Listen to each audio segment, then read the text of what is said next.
Like the more that you have to try to override something or like, shove something away, shove it down, the more you have to do that, the more likely it is a shadow aspect.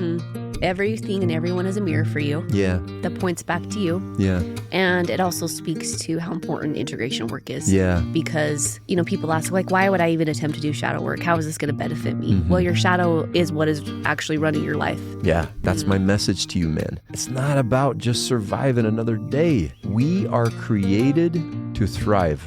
Step into your power. Free to be me, free to sing, sweet feathers envelop me like a hug. The Safe to Be Seen podcast is intended for educational and entertainment purposes only. Darcy and Brandon Burke do not claim to be experts. We have no intention to defend our beliefs or impose them onto others. This podcast provides a space to allow for us to share with others what it's like to be us. We desire to share our human journey with others. We advise you to seek professional counsel, therapy, and/or treatment from trained, credentialed, and certified professionals for any emotional, mental, and/or physical conditions you may be experiencing. You love each other, but do you truly see each other? Love is just the beginning.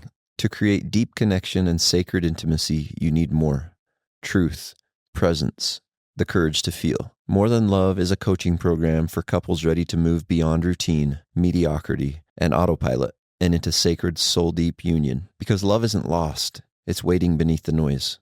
Are you ready to reconnect?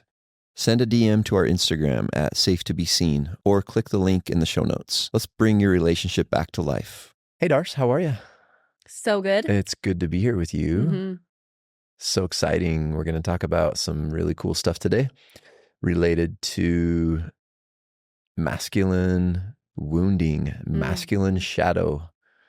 It's going to be really, really important because it's a topic that I think a lot of men are unaware of. And Don't want to be no, aware of. they definitely don't want to be aware, but it's something that I'm very passionate about and has been a huge part of my work on myself, my healing process, my transformation, and the work that I do with men in my coaching experience and in my men's group. So, but before we get to that, I have a question for you. Okay. What is one of, now there better not be a big old long list here. Maybe just give one or two of the most annoying things that I do. Oh boy. Okay. Yeah. Okay. All right. Well, the first. Okay. Listen, our time is short, so don't go on and on and on here, okay? Okay. Well, okay, Brand, one of the most annoying things that I love you so much, but this is so annoying. Okay. Is you sometimes seem to forget that I'm sleeping or that it's like in the middle of the night and I'm asleep or like you didn't like my 4 a.m. meditation this morning? No, you got to put a kibosh on that. I'm sorry. Okay. One time. I'm just so excited to start my day. I can't help it. I beat my alarm and I'm like, let's go. Okay. Well, I'm not ready to go at 4 a.m., okay? You are not a morning person. No, I'm too. I wake up at 5 a.m. with you. What are you talking about? Yeah, it's like pulling teeth getting you out of bed, though. This is the things that are annoying about you, not me, okay? Oh. One time you came in, okay, this was almost like I think I Googled divorce attorneys after you did this. Man. I was asleep. I was so tired. Lights were off. In my bed, okay? You come in the room. Wait, what time of day? What time of night? It was at nighttime. It was like maybe 9 like p.m. 9:30 or 10 o'clock at night, and which is my asleep. bedtime. Which is my bedtime. Well, you come in there with a huge bowl of cereal. Oh, this was my cereal eating days. With a bowl of cereal. Listen, these habits are long gone. No. Okay. Well, no, you just did this the other day with your bowl of fruit and granola. Well, now it's fruit and granola. It's not nasty, unhealthy cereal or ice cream like I used to do. You came in there with your huge bowl of cereal. We have one of those beds where it's like you can raise it up and down. Yeah, yeah. It was flat. Yeah. I was asleep. You come in there, raise the bed up turn on the news and start munching your cereal in my ear. I'm sorry, babe. And I wanted to drop kick you and divorce you in that moment. I'm so sorry. That's not okay, babe. I'm sorry. I told you that. You've gone way better, except for now you do your 4 a.m. meditations, and I'm like... Yeah, it used to be waking you up at 9 p.m., and now I'm waking you up at 4 a.m. I'm sorry. It's okay. Yeah. But that's about it, babe. Really? That's the only thing? I said you could give a couple if you want. Okay, well, your farts are pretty annoying, but... Wow. Wow, okay. Well, But yeah, I will say, since you started eating cleaner, like, your farts are not as bad. Yeah. When you were eating a lot of sugar, it was like, sugar it was hell. jacks me up. It was hell. Yeah. But now that you've started eating cleaner, listen, your toots are not as bad. I know. This is, how we talk a lot about like somatics and nervous system and the body, like being in your body. My body was trying to tell us, stop eating sugar, Brandon. Yes. And I wouldn't listen. I just wouldn't listen until finally I've been eating clean for a few years. What's it been, 2 or 3 years now? Mm-hmm. It's gone way better, thank God. I'm so glad. Saved us all. Thank you. Well, I'm glad I could help. What about me? What about you? You're beautiful. Well, thank you. Yeah. What's annoying? What are some annoying things that I do? Yeah. There is not one thing I can think of that annoys me about you. Oh my goodness, that's not true. What are annoying things that I do that you're like, don't do that anymore?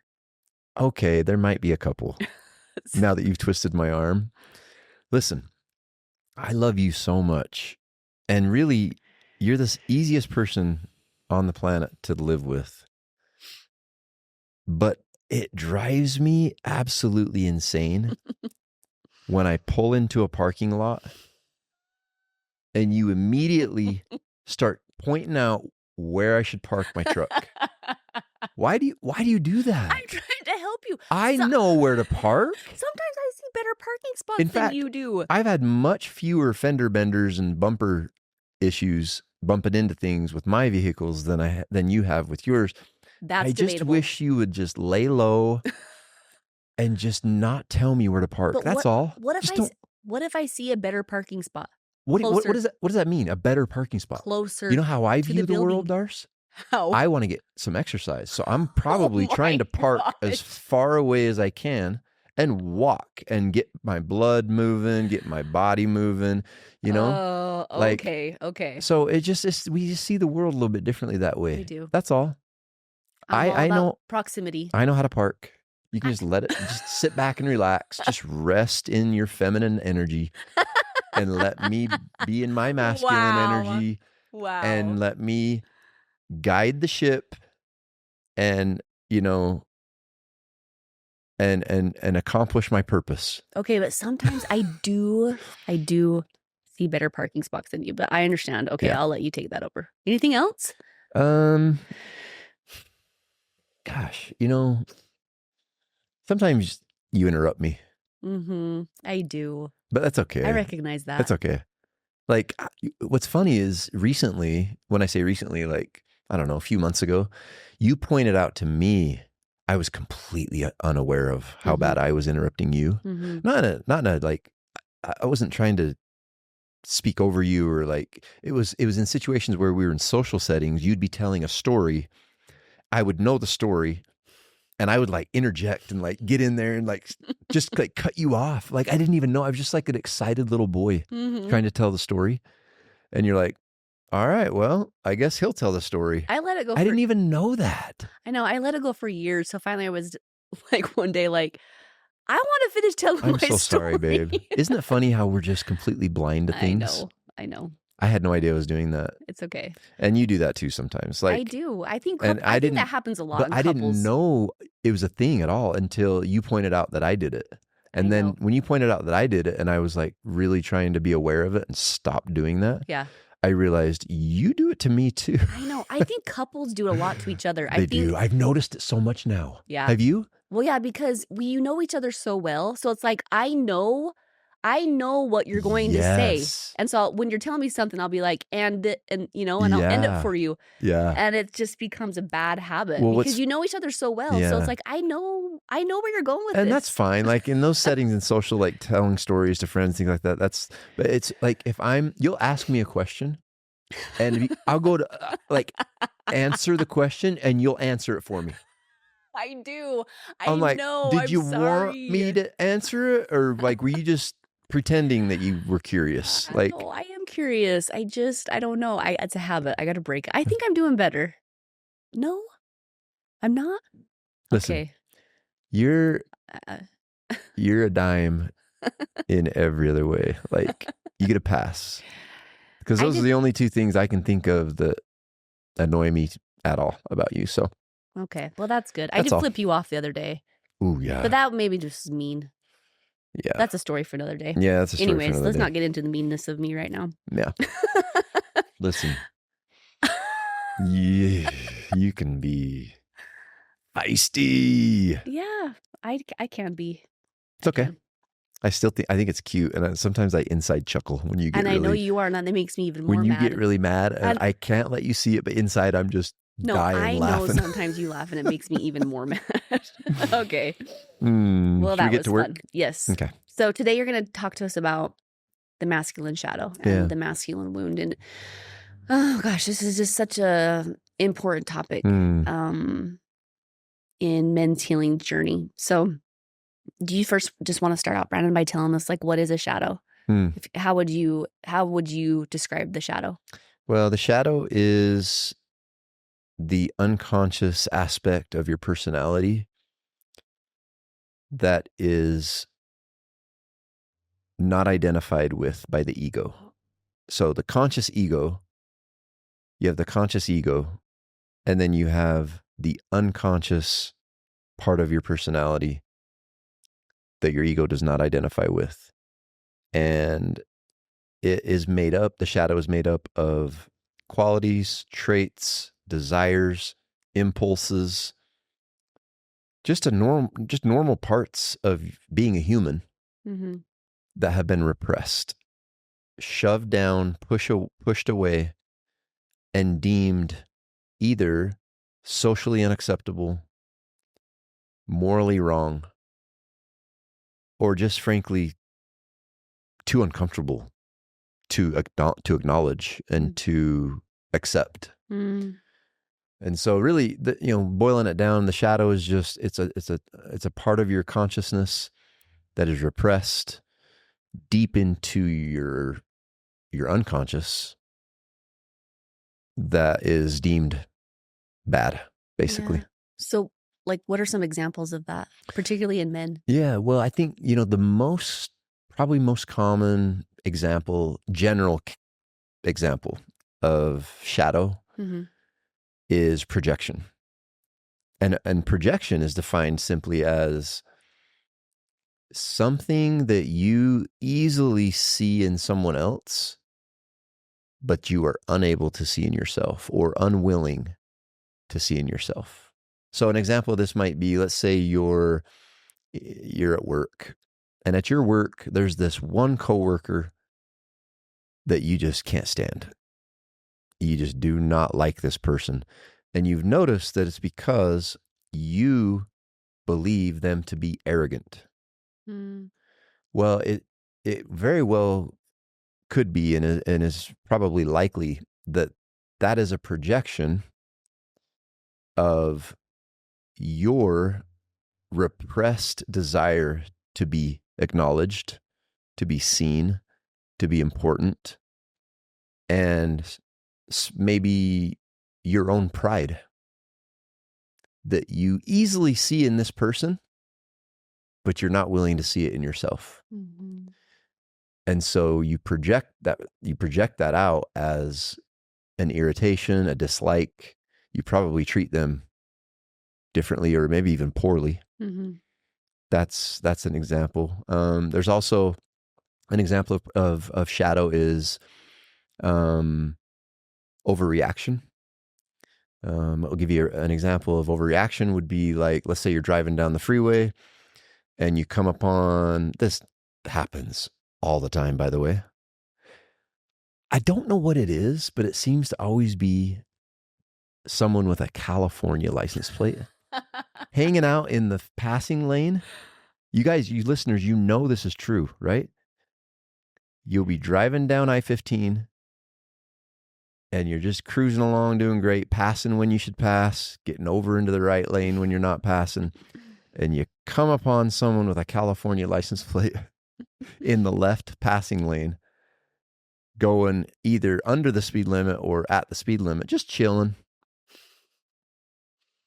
And you might start feeling some uncomfortable emotions. You might even start getting angry, irritable, mad. You've done this. Hey. That was old Brandon. Old Brandon used to do this. Now I'm just like, whatever. I know. But you know, you might look at that person as like, why can't you hurry up and go drive faster? Mm-hmm. Or do you not see me here? Look in your rearview mirror. Do you not see me? I'm here. I want to get by you. What are you doing? You're blocking me. Mm-hmm. Well, that could very well be just you overreacting these emotions that you're feeling. It's an irrational overreaction to something that doesn't even matter, really. But it could be your shadow. It could be maybe you don't feel, or maybe as a child, or maybe now, don't feel seen.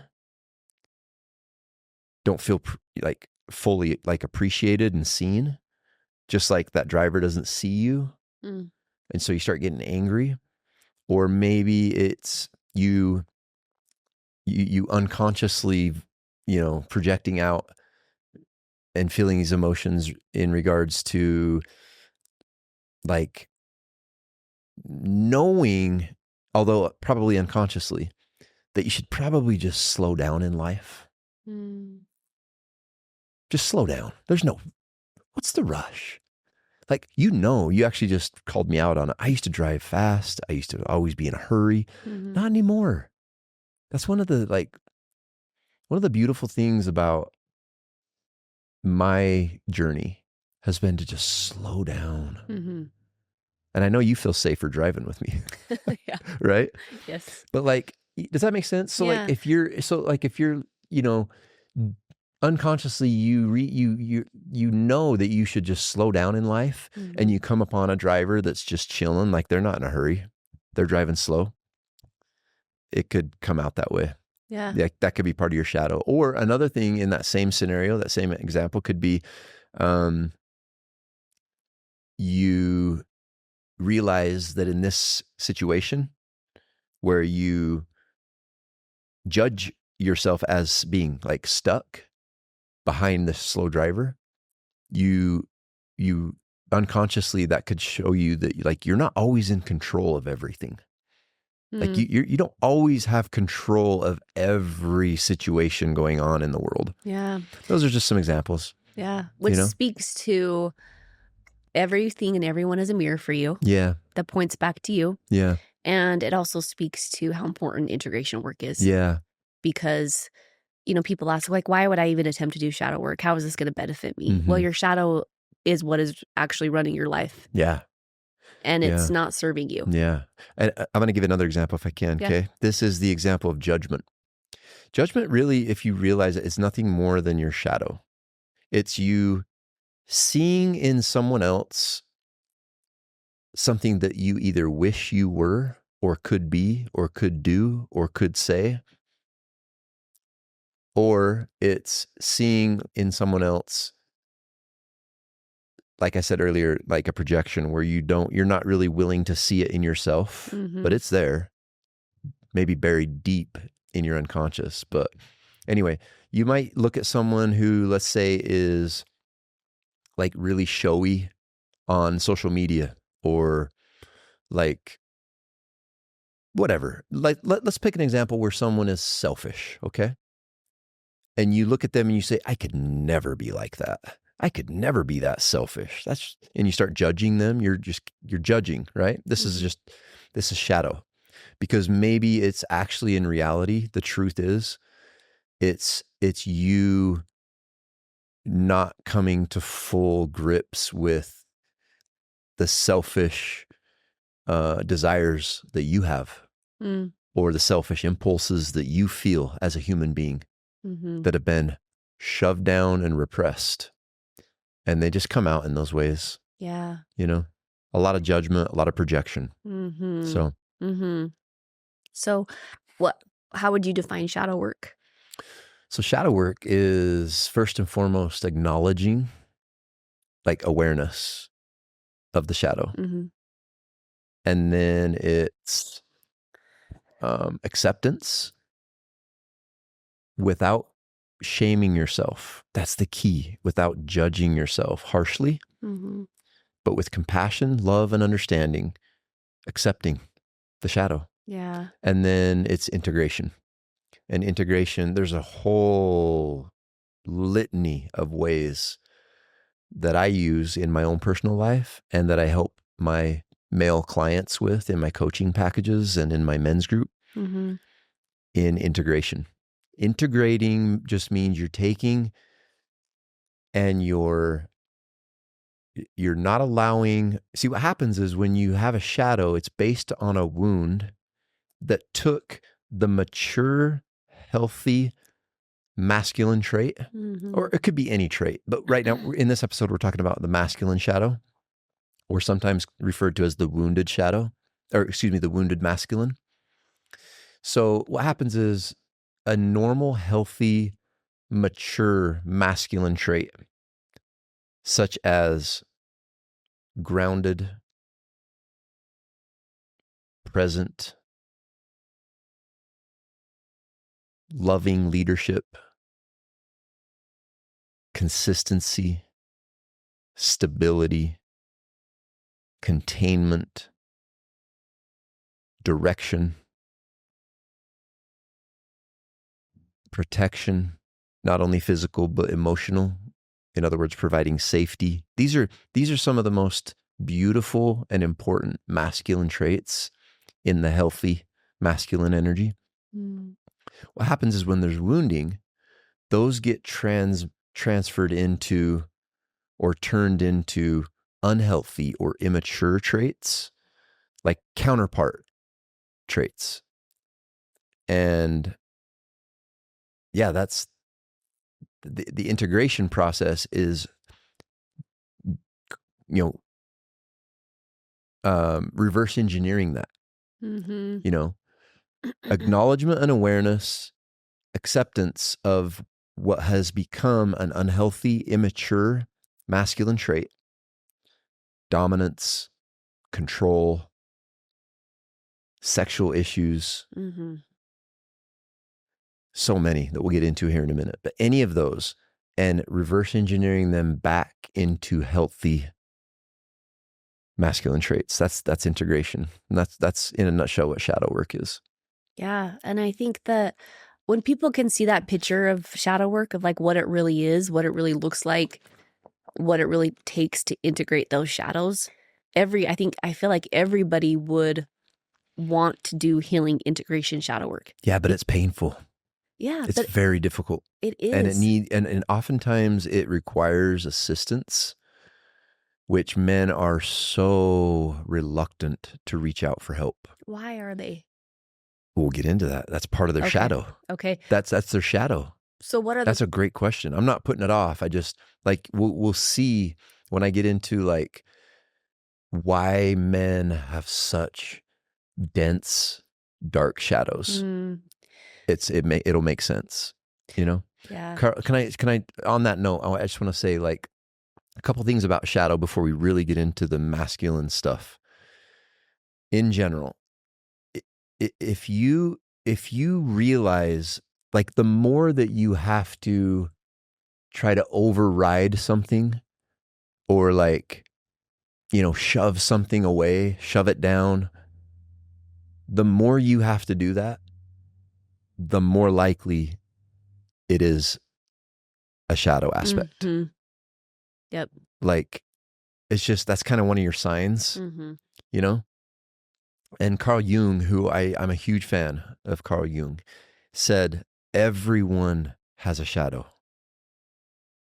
And the person who is not able to embody that shadow in their daily life will have a much blacker and denser shadow. In other words, what he's saying is we all have shadows.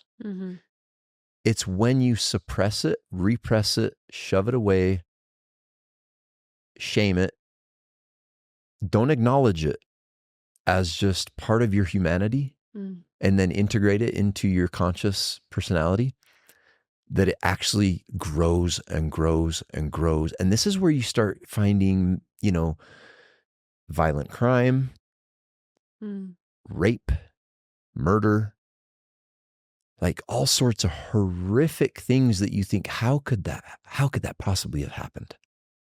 Well, a lot of times it's like just this repression of just human shadow.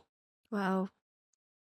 So what would you say are some of the core shadow aspects of the masculine? Well, I made a list because I thought about like my own work, my own experience, and the work that I do with my clients and the men that I work with in my men's group. And this is what I came up with. So to start, we have dominance and control. Okay. And I'll just go through these and then we'll come back and talk, if we can, a little bit about each one. Okay. But we have dominance and control. There's 7 of them. Then there's emotional repression. Then there's violence and aggression. Then there's shame and inadequacy. Then there's sexual distortion. Then there's the father wound / lack of initiation from boyhood into manhood. And lastly, I have the fear of the feminine. Those are the 7 like core aspects of the masculine shadow that I came up with. Okay. So if we were to get into those, Brand, like how would you start describing the characteristics related to those core? Yeah. So like with dominance and control, what we're looking at is a man who has to be in power. Instead of collaborating with people, he wants to dominate them. What would be a real life example of that? Yeah, like tyranny. And patriarchy. Yeah. Yeah. You know, we see it all over the world, and you know, and sometimes it's in overt, obvious ways. Yeah. You know, we don't need to get into like politics and things like that, but like tyranny is an example of a dark masculine shadow of power and control. Patriarchy, but it's this obsession with power. What would be a wound that would cause that? Because all shadows are created from a wound. Yeah, I mean, I think that it could be several. Can I come back to that? Yes. Because I want to get back. I want to talk about, I came up with like, I think it's 6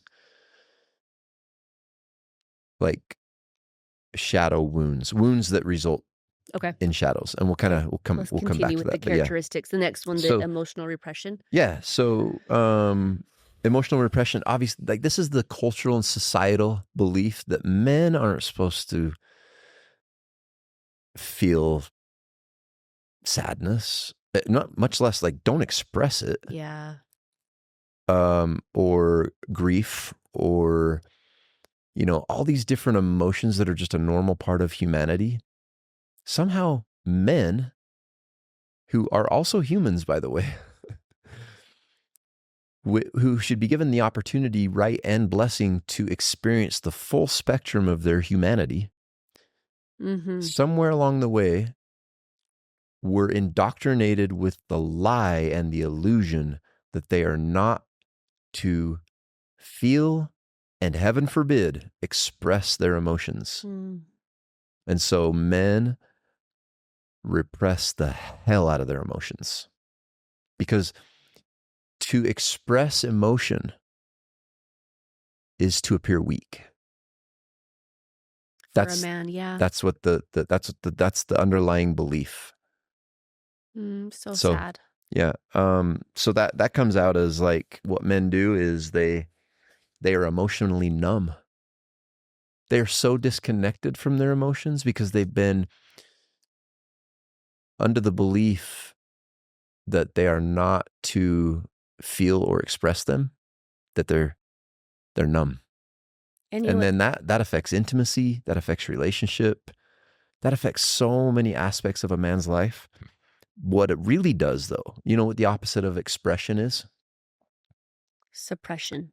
Depression. Yeah, depression. So a human being that is not able to express themselves become depressed. So you start seeing men with severe depression who then turn to addictive behaviors or substances. That's what I was just going to say. And it's just, it's a spiral downward out of control because, and it's wild to think about that this just came from a man believing that he's not able to express his emotions. And the other thing that it does, Darcy, is this category, this core aspect of the masculine wound of emotional repression, it builds up. These repressed emotions build and build and build in a man until they explode in the form of rage. Because you know what? Rage, interestingly, in our society and in many cultures, it's wild. But rage in a man is acceptable. It's celebrated. It's totally acceptable. It is. Like it's so backwards. We have certain like competitive events that are like multi-billion-dollar industries based on rage in men. It's wild. All that suppressed and repressed emotion comes out in rage. And somehow, some way we say, okay, that's all right. A man can be full of rage. God forbid he cry though, with sadness or grief. It's crazy, but that's a big one. So sad. Then you have, violence and aggression. We kind of talked a little bit about that, but that's the unregulated use of anger. Anger's okay. Anger's again a normal human emotion, but when it's unregulated, when it doesn't come out in healthy ways, obviously causes a lot of damage. Violence can be the result. A lot of violent crime. We talked about this just a second ago with my example of how a shadow can be expressed, but it comes out in road rage a lot. Yeah. Violence and aggression on the roads, rampant. Your state creates your story, and nothing will change until you rewrite the script and elevate the somatic script so your body can finally call in what's meant for you. In Holos, we identify your blocks and rewrite the somatic story because patterns live in the body. We install new beliefs so they're anchored, embody new truth, rewrite the subconscious, and shift you from fear and lack into expansion and abundance in service to the divine feminine. Holos is where you rewrite your feminine story. It's where you anchor the freshest upgrade, the state your next chapter requires, and live from it every single day. If you're ready to stop trying to change your life from the surface and instead shift the body that creates it, apply now at www.holoshealing.info and step into the container that changes everything. The other thing, though, I wanted to talk about is it comes out in all forms of abuse: physical, emotional, spiritual, sexual, verbal. Any form of abuse is under this category of the core masculine shadow of violence and aggression. Bullying. Bullying is rampant. It all fits under this category. And then the other one that's big is hyperdefensiveness. Okay. Then the next one is shame and inadequacy. So shame and inadequacy is a deep, deep fear that men feel that they're just not enough. Now, this is a very real one for almost all men. Almost all men carry within them this deep-seated fear that they're just not enough. And this, we'll get to the wound where this comes from in a minute. But the sad thing about this is it creates so much shame around the possibility of failing, of appearing weak. And so this comes out in like overachieving, overworking, overperforming, hyper-focused on sex, because, there's a lot of shame tied to a man's sexuality. But if he somehow, some way can prove that he's, good in bed, then he thinks that that'll solve that. But that doesn't get to the root of it. Yeah. And so there's a lot of sexual dysfunction tied to this core aspect of the masculine shadow. Yeah. Perfectionism and toxic competitiveness. This is part of my story. Perfectionism, you know better than anybody. And that was rooted in the shadow that was coming out of shame. Like if it didn't come out perfectly, I was going to not feel enough. And then hyper competitiveness. Have you known many people more competitive than me? Not many. So, I mean, it served you in a lot of ways. Yeah, no, for sure. It's just the healthy expression of it that we're wanting to point to. Sexual distortion is the next one.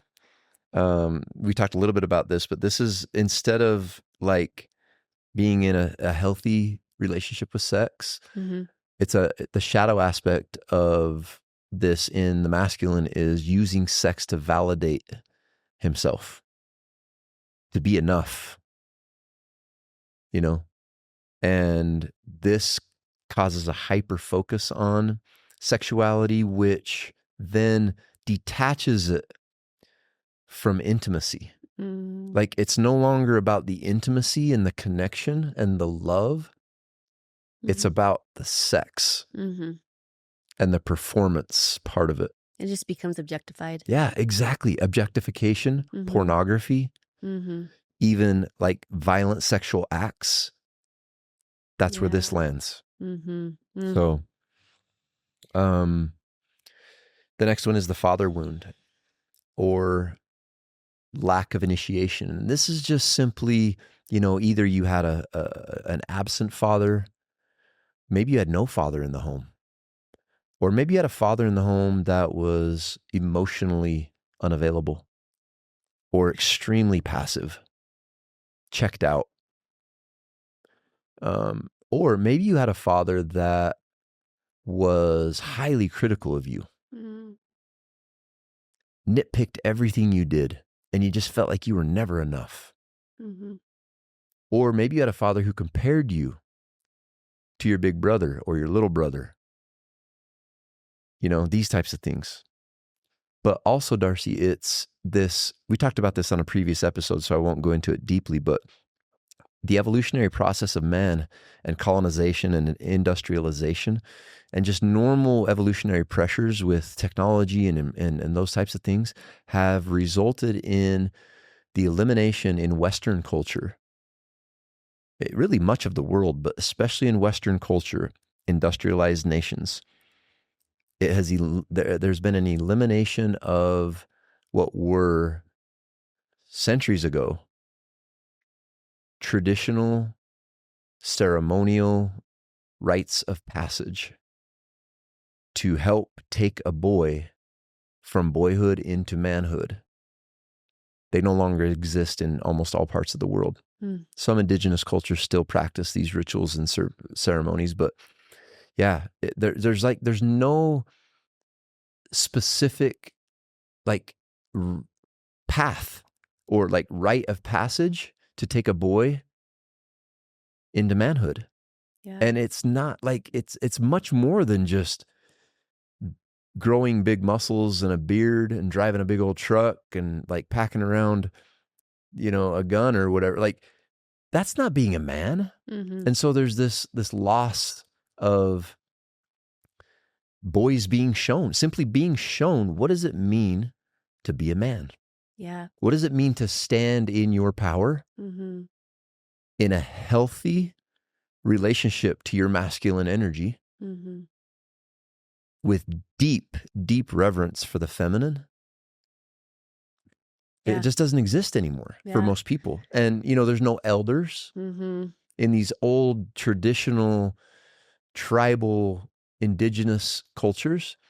The elders of the tribe or the community would literally teach these boys what it meant to be a man. Mm. So there was no confusion about it. Yeah. And that just doesn't exist anymore for the most part. It's so sad. Because it should exist for both boys and girls, like girls being initiated into womanhood when they start their periods. Like, it should be something that's celebrated. Yeah. And something that is like, it's so sacred and special. But now it's like, oh my gosh, I'm so sorry you started your period. That I know, sucks. it's wild. Instead of like this initiation into womanhood, this like beautiful thing for them. So they don't even fear their own bodies and this sacred power that they have within themselves. Yeah. And I will say that that's been something that's been really beautiful to watch with our youngest son, Asher, is taking these small moments of the time that you spend with him and talking to him about the sacredness of the feminine and his power. Yeah. And you're doing that in like these micro moments of these conversations that you're having with him. And I'm excited to see what else will unfold as you help him with this initiation process now that we know what we know. Yeah. Sorry, I just want to jump to, if I can, Darcy, how this gets expressed out. This like failure to cross the threshold from boyhood into manhood. This like rite of passage is authority issues. Mm-hmm. And there's two ends of the spectrum. You're either like too submissive to authority, or you are rebellious to authority. And then the other thing that happens is men who have this shadow have such a deep longing to be seen by a masculine figure. If they didn't have that, there's this deep longing to have had that beautiful experience, to have had that elder, to have had that father figure, or that father, like, show you what it's like to be a man. Mm-hmm. Like, we want that. And so when we don't get that, that's when, what's wild is that's when a man starts to seek unconsciously that rite of passage through more violent, dangerous ways, such as gangs, violent crime, military service. Like, military service, of course, is beautiful, but sometimes men go into the military for the wrong reasons. You know what I'm saying? Yeah, I do. And, that it's just all part of this shadow. Anyway. I wanted to just touch on real quickly of like, because I've seen you be able to offer this to boys that you have coached. Mm-hmm. Boys who maybe didn't have a father in their home growing up or who have some type of father wound. I've seen them attached to you in ways that they need. And I just want to speak to this as, if you're a coach listening, the sacred privilege you have of helping to turn boys into men and to be conscious of how you're doing, very conscious of how you're doing that. Yeah. Because you have such an incredible opportunity in the position that you are in to help initiate these men into their manhood in a healthy, beautiful way. Yeah. And so I just appreciate the coaches that our boys have had and the coaches that you have been, that these men that have been influences in boys' life that have helped them see that in such a good, healthy way. Yeah, good point. So sorry, the The last thing I want to say about this one, Darsh, because this is such a big one. I feel, you can probably tell I feel very passionate about this one. One of the shadow aspects of this like not having this rite of passage, this someone showing you how to go from a boy to a man, is you essentially, you stay a boy. Like you grow up physically, you walk around with a bigger body, you have bigger muscles, you probably have facial hair, you have a job, you might even have a family, maybe a fast car, maybe a big truck, but inside, your emotions, your thoughts, your behavioral patterns, your beliefs are all a little boy. Yeah. Yeah, it's crazy. It's a hard truth to have to own. Yeah, especially for a man. Yeah, the seventh core aspect of the masculine shadow is fear of the feminine. And this one results in, again, in a lot of this work, there's like both ends of the spectrum. Okay. And in this one, a man who has this shadow aspect, fearing the feminine, not only the feminine outside of himself, but the feminine within himself. Because like we talk about, and we talked about a lot on previous episodes, this is not about gender identity so much as it is about a sexual energy and an essence. And so men have within them feminine energy. But if a man is in fear of the feminine in this shadow aspect, he will either on one end of the spectrum be misogynistic, or on the other end of the spectrum, he will pedestalize and idolize and worship the feminine in an unhealthy way, which makes him usually, in either case, unable to truly emotionally connect to the feminine because he's out of balance. Does that make sense? And the feminine can feel that. Yes. Because it's survival energy. Yes, exactly. Yeah. So anyway, that one, usually results in issues around sex as well, but also like attachment issues in relationship, either avoidant, like I said, if you're on one end of that spectrum, you have like avoidant attachment styles because you fear the feminine. Or on the other end of the spectrum, if you idolize, worship, and pedestalize the feminine, you like are codependent. Like you need that feminine in your life, that woman in your life, it to be a certain way for you to be okay. Yeah. Like you can't stand on your own 2 feet and be sovereign. Yeah, and that's where you're like literally sucking her life force out of her. And then wanting her to show up in all these ways that you need her to show up. Like it's just energetically not possible. Yeah. So what are some of the details of origin of these wounds? Yeah. And how they're expressed? Okay, so I made a list of these. I have 6, okay? You have the father wound, the mother wound, the shame wound, the rejection, abandonment wound, the lack of initiation wound, and the power wound. Yeah. It's a lot. Yeah. So how do these wounds become shadows then? Well, like, we talked about it a little bit, but if you, for example, had an absent father, no father, or like just an emotionally unavailable father or a passive father, you're gonna lack healthy masculine mentorship, and you're just not gonna know how that looks to be in your power, to provide and protect, but to lead with love and to be grounded and to be present and to be calm in the storms of life. You're not going to have that. And so that's going to show up in some of these ways we talked about like seeking the approval of a masculine figure, or having authority issues, being either on, again, this is all, there's like extremes on this spectrum scale, but either being way too submissive to authority, like not standing in your own truth,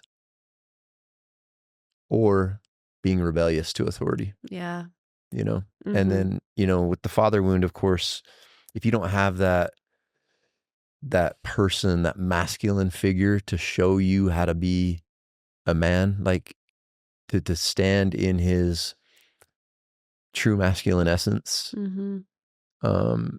You're going to essentially just perpetuate adolescence. Yeah. You're going to be a little boy stuck in a big man's body. Mm-hmm. So how do you go about healing these wounds? What do you do with your men in the clients that you help and in the groups that you run? What are the steps taken to heal these wounds? Well, so healing really any wound, but this is included. I look at it as five steps. Now, of course, there's much more involved in between, but 5 general steps. And that is, first, acknowledgement, awareness of the wound. Okay. Second, you gotta feel.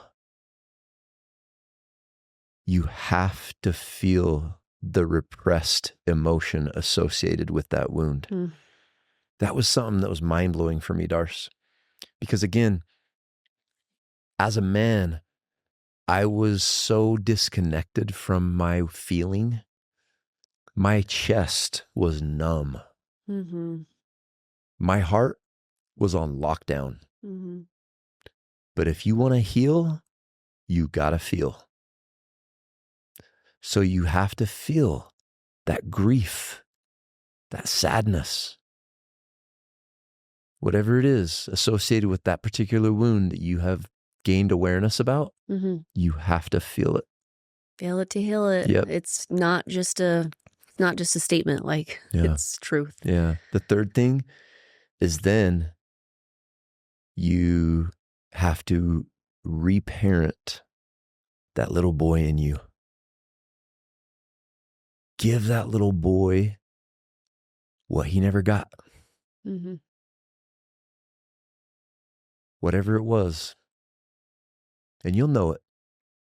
Once you've acknowledged the wound and gained awareness of it, and you've allowed yourself to feel the repressed emotions associated with it, reparent that little boy in you. Mm-hmm. The next step is to integrate. And I spoke to this a little bit earlier, but that just means replacing the unhealthy, immature, toxic shadow trait of the masculine with that of the healthy, mature, true masculine essence trait. Integrate that into your life. And that's a whole process that involves, that's where, hiring a coach or a therapist is so important. Mm-hmm. Because there's so much work that goes into that step. All of these steps, of course. Like, in your work as a somatic coach and a nervous system regulation practitioner, the second step of feeling it, that's to have someone like you guide them through that process of how to do that safely. Mm-hmm. So you don't just like blow up your nervous system. Yeah, re-traumatize yourself. But to have someone like you that has the expertise and the knowledge and the love and the space holding ability to guide a man through that. And that's what I offer in my coaching package that I believe makes it very unique. It's not, my coaching package isn't just about looking and feeling better. It's about nervous system healing and increased somatic awareness for this reason, so that you can be so connected to your body, your emotions, your sensations, the wisdom held deep within your body, that you can process this stuff and heal. Mm-hmm. And, as part of my coaching package, I partner with you on that. And so, men, if you're listening, Darcy, as a part of my package, offers 6 90-minute sessions to walk you through this process of learning how to regulate your nervous system and learn how to feel these things that you need to feel in order to heal them. Mm-hmm. Okay. So that's integration is the 4th one. And the 5th one is to reestablish a healthy relationship to the feminine. Because so much of the wounding that occurs in the masculine, Darcy, is rooted in the feminine. Mm-hmm. It's wild. It is a lot. But the mother wound mm-hmm. that, is the second of the wounds that I mentioned. It's a big one. Mm-hmm. It's a big one. And bless the hearts of our mothers. They, I believe, almost all of them, of course there are exceptions, but they do their best. They love the hell out of their kids. They don't mean to hurt them, but it happens. Yeah. Well, no The parent wounding does. occurs. Yeah. The wounding happens. And in that little boy who somehow, some way, depending on the circumstances, depending on what happened or what was said or the feeling that he got, his lived experience associated with his mother usually drastically impacts his relationship to the feminine, both outside of himself and within himself, and requires in almost all men, in my experience, requires deep, deep inner work and healing to get that right, to get that ship righted, and to ensure that he is able to thrive in his relationships with women and with the feminine. So beautiful. So that's how I view the healing process. So good, Brand. Oh, this is such an important topic and so needed in the world. This language around what is the wound, what are the woundings of men? How is that being manifested? How is that affecting their lives? And what is a path back to integrating those shadows, healing those wounds so that men can fully step into their power and to live as the dynamic, amazing, strong, and powerful men that they were created to be. Yeah. Before we close, I just want to ask you, Brand, what has this work done for you? What has been created in your life through integrating your shadows and through doing this deep inner work? Like, if you could name 1 or 2 things at the top of your list, what it has given you in your life or created space for in your life. Wow. So much, Darce. But if, we keep this short and sweet and maybe summarized, it has allowed me to create deep, deep connections with you and my children. It has created space within me to expand into my gifts, my creativity. It has opened up my heart. My heart I said it before, but my heart used to be on lockdown, chest numb, stiff arming everybody. You're not getting in here. And now my heart is open. I feel everything. I feel exquisite pleasure in my body. Like a lot. I know. Like, it's not just when, certain phenomenal big things happen. It's like, I just feel so much freedom. I feel so much energy. I get asked a lot, how do you have so much energy? And it's because I created space within me for abundance and for energy to be put toward connection instead of protection. thriving instead of surviving. When you realize that like there's only so much energy available, and what are you using it on? Mm-hmm.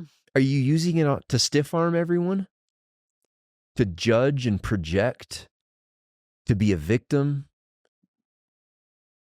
To protect yourself? To survive just another day? Or are you using your energy to thrive? Yeah. To live? To dance? To sing? To love? To connect? Mm-hmm. It's a drastic difference. Yeah, it's not surface level stuff. This is like deep transformation work. We were talking about this morning on our walk, talking about how culture has this system that we live in has told us when you reach 40, it's okay. Like, it's normal. You're not going to have as much energy. You're not going to have as much sexual drive. You know, you might start feeling this way. Like, it's normal. And me and you were like, no, it's not. That's a lie. It's not normal. What's not normal are the conditions and the culture and the systems that made you believe that was normal, that put you into those survival states. That's what's, our environment is not normal. That's what's not normal. Right. Now, obviously, there are some biological changes that occur with aging. Yeah. Like science has proven there's certain markers at 35, this happens. At 40, this happens. Your testosterone starts to decline. All these different hormonal changes. Yeah. But guess what? Like, to your point, the environment in which you live is huge to determine how you will respond to those changes. Well, I would argue the environment in the first place is what's led to the drops in testosterone. Possibly, yeah. I mean, yeah. I mean, there's definitely a possibility of that. But my point is, just to emphasize your point, is that we have been fed a bunch of lies. Yeah, bullshit. That, oh, you know what? Aging just looks like that. Aging just looks, you're going to be tired, exhausted, burned out, weak, frail. You're not going to sleep well. You know, all these, your sex is going to be crappy. You're not going to have any libido. Let me just tell you, men, if you're listening to this, I turned 47 in 6 months. And I'm not kidding. And Darcy, you speak your truth to this. I have never felt better, and it's not even close. And I'll let Darcy decide whether I've looked better. Whether you look better? Whether I have ever looked better. Oh, yeah. I mean, I feel you've always looked good to me. I don't mean to put you on the spot, but the other day you told me you look better than you've ever looked. You do. And I can tell you, I feel better than I've ever felt. Mm-hmm. And yes, I've made some changes to my diet. And yes, I work out regularly. And yes, I take supplements. And yes, I do testosterone replacement therapy. I have cleared out of me space for energy that allows me to thrive. Mm-hmm. That's my message to you, men. It's not about just surviving another day. We are created to thrive. Step into your power and be the man you were created to be. Oh, yeah. So good. Yeah. Thank you so much for sharing all your wisdom today and your story and a path for men to come back to themselves and to their power and to reclaim and restore and all those amazing things that you offer. Well, I appreciate you partnering with me on it, because if I didn't make the point clear enough, the key, men, is not just about changing your diet, exercising, taking supplements, taking testosterone.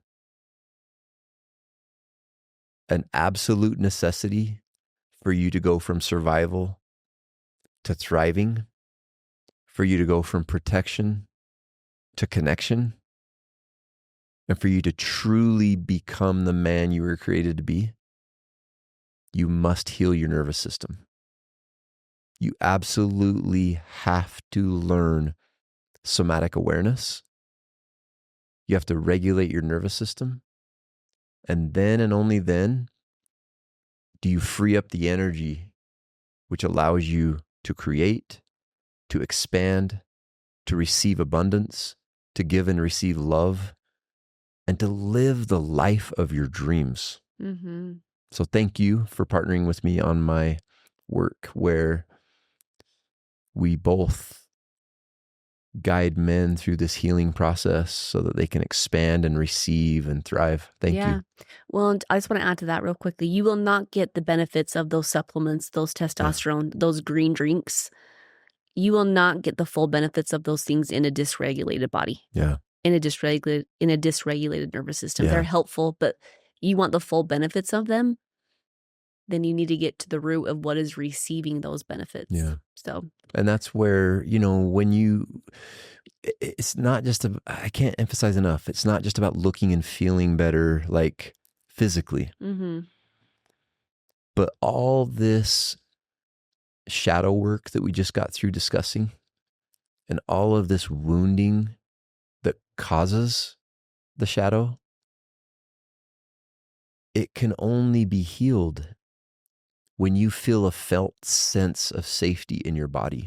When your nervous system is regulated and your body feels safe and you have created space within you by releasing or transmuting or metabolizing protective survival energy so that now thriving energy, creative energy, abundant energy, loving energy can come in, you become a different person.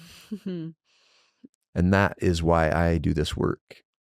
That's why I help men. There's nothing, Darcy, more gratifying and more beautiful than seeing a man step into his power, for that light to go off and for him to realize, oh, it's not about having big muscles, fast cars, big trucks, having the loudest voice.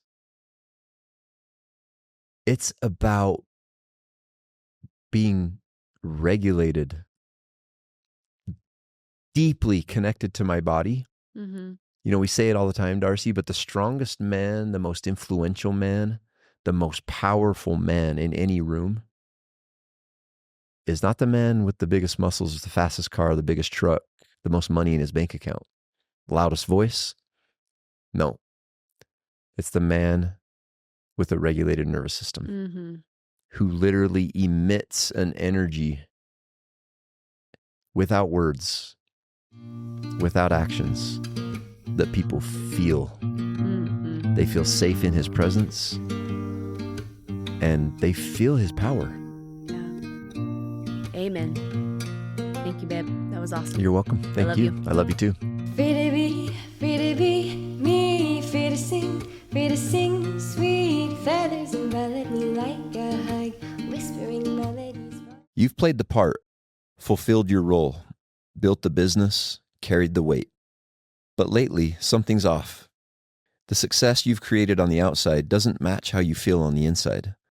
You're burnt out, disconnected, numb. This isn't weakness, it's a signal. It's not a crisis, it's a sacred opportunity. Getting Lost is Being Found is a coaching program where high-performing men rebuild from the inside out. Strength in your body, clarity in your mind, fire in your soul. Go to my Instagram at Getting Lost is Being Found and shoot me a DM or click the link in the show notes if you're ready to transform yourself into the man you were meant to be. You're not broken. You're being called back to who you really are. The Safe to Be Seen podcast is intended for educational and entertainment purposes only. Darcy and Brandon Burke do not claim to be experts. We have no intention to defend our beliefs or impose them onto others. This podcast provides a space to allow for us to share with others what it's like to be us. We desire to share our human journey with others. We advise you to seek professional counsel, therapy, and/or treatment from trained, credentialed, and certified professionals for any emotional, mental, and/or physical conditions you may be experiencing.